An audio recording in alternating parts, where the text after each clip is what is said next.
সালামু আলাইকুম। Hello guys, আপনারা ভালো আছেন? আমি মিষ্টি বাড়ি থেকে আমি মামুদা খাতুন। আজকে আপনাদের দেখাবো পঞ্চের মিষ্টি।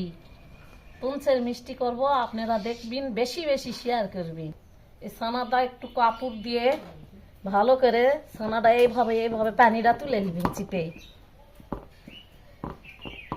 পানি তুলে নিলে এরকম পানি বেরোবে। শক্ত হয়ে গেছে।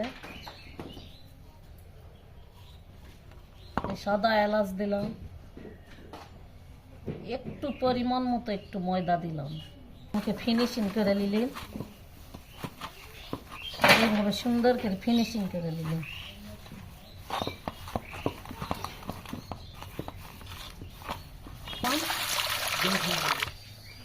দিলাম কত দিলাম বানাবো, আপনারা দেখবেন ভালো করে, বেশি বেশি শেয়ার করবেন।